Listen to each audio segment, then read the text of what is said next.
All right, boys, so here we go. Decided to make a little video tonight about the MTD990 I've been working on. It is a whopping 4 degrees outside, which means it's about 5 here in the shop, so it's a little chilly out here. So we'll just make this short and sweet here right quick. I got this tractor off a good buddy of mine, and it came with a parts tractor and some other goodies along with it. So we'll jump right into her here. So this is her. Like I said, it's a MTD model 990. It's been repainted at some point, which they did a terrible job on. Don't know if you can see that or not, but they didn't fill in any of the pits, and the hood's all dinged up there, which that'll be taken care of eventually, sooner or later. These tractors originally came with a 16 horsepower single cylinder Briggs & Stratton. When I got this one, somebody had repowered it with this 10 horsepower Kohler, and it does not run. It has no compression, so it wasn't right anyways, so we threw her out. Obviously there's a motor in it, and we decided to go with some big power this time around with a Predator 670. These are about 22 horsepower, which is more than enough for this. It runs fantastically. Like I said, tons of power. I haven't killed it yet, so we'll jump in here and show you how I got that mounted in there. It's real simple. So we'll flip the hood here. So here she is. This fits real nicely under the hood. You are able to keep the factory muffler on under the hood, even though it does, the outlet here gets pretty close to the hood there. But I've been running it. It hasn't burned any of the paint off, so it'll probably be all right. When you mount these in, these have a different mounting pattern. There's original holes for the Briggs or that Kohler. These have a lot smaller mounting pattern, so you will have to drill your holes, re-drill holes in the plate. Now what happens is when you do this is it puts your motor down too low, and your drive shaft here will hit on your bracket here, your lift bracket for the deck assembly. So what I did is I took an old tractor tire, and right on the lug of the tractor tire I took a hole saw. You probably can't see it in there, maybe you can a little bit, but I took a hole saw and punched out holes right on the lugs of the tractor tire, and then drilled holes down through that, and now we have rubber motor mounts. So that's got the drive shaft sitting pretty well straight where it needs to be.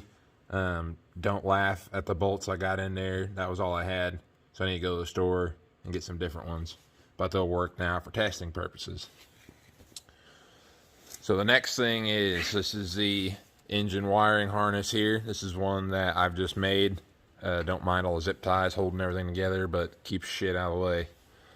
All I did is there's on these Predators, they come with a little key box. It's got the throttle on them and all that mounted on the side of that little key box.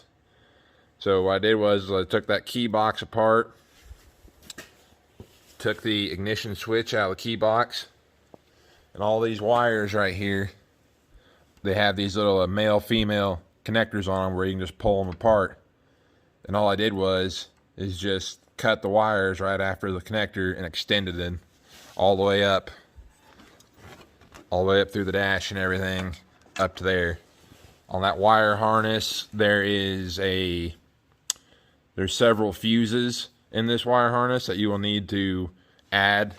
They are right there, just right there on the back of the key.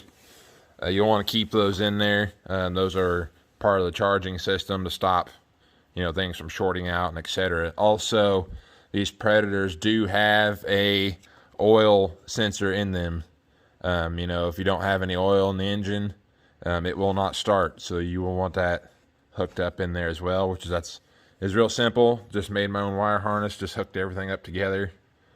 Let's see, the throttle cable and choke cables are long enough to reach, and they work out perfectly. I did have to go get a new choke cable because these are really bad about rusting up and seizing up, etc.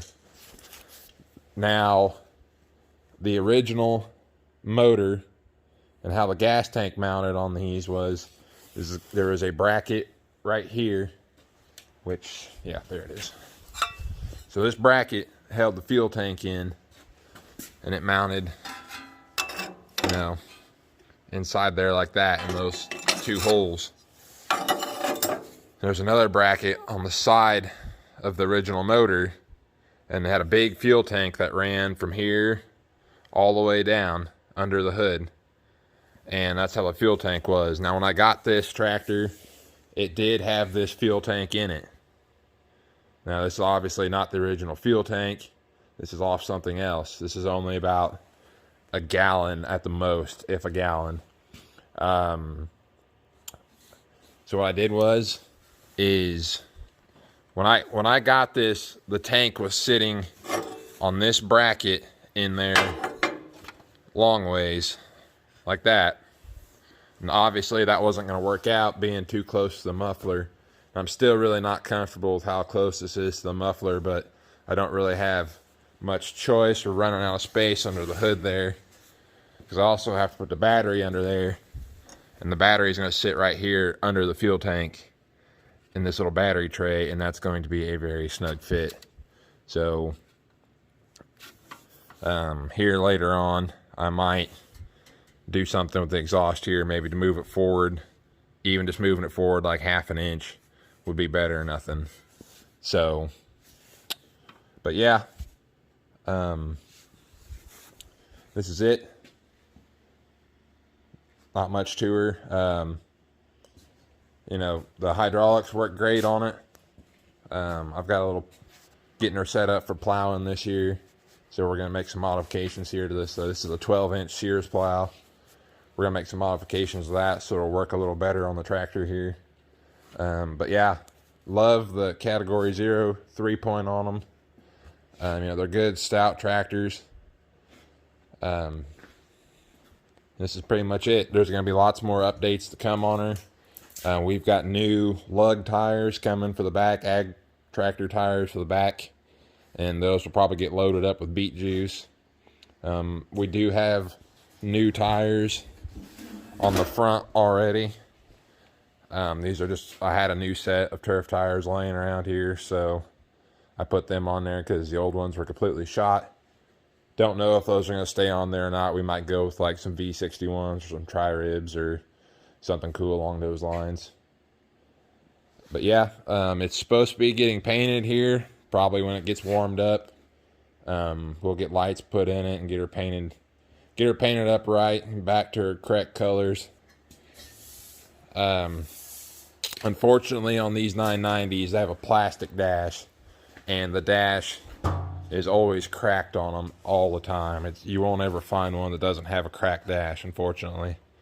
So this one's obviously had some repairs done to it, and the crossbar here that bolted on here, obviously something happened there with that hole there.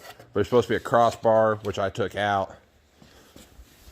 And this is it right here, which it doesn't make any sense, but the crossbar goes basically from there to the grill, and it helps support the grill, but there's no support under the dash here. That's just drilled right through the plastic for these bolts.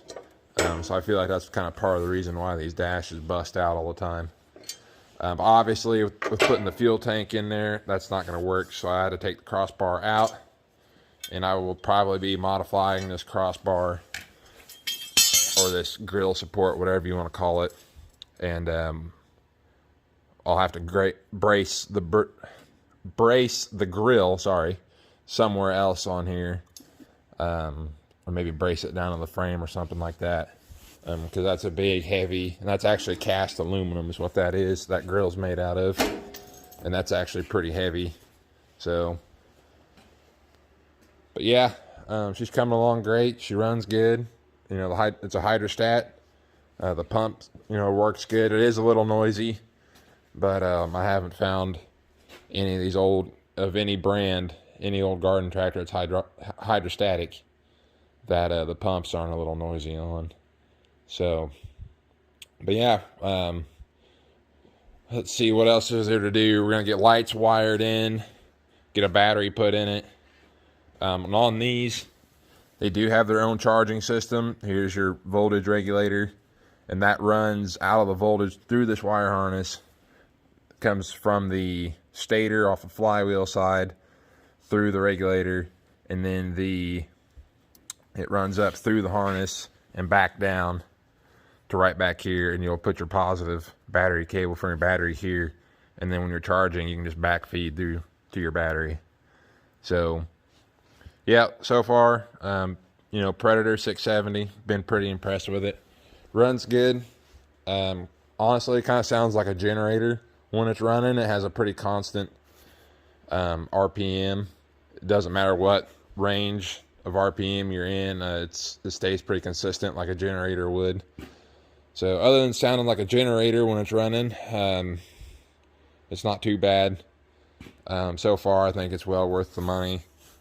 And honestly, I wish I would have bought one a long time ago.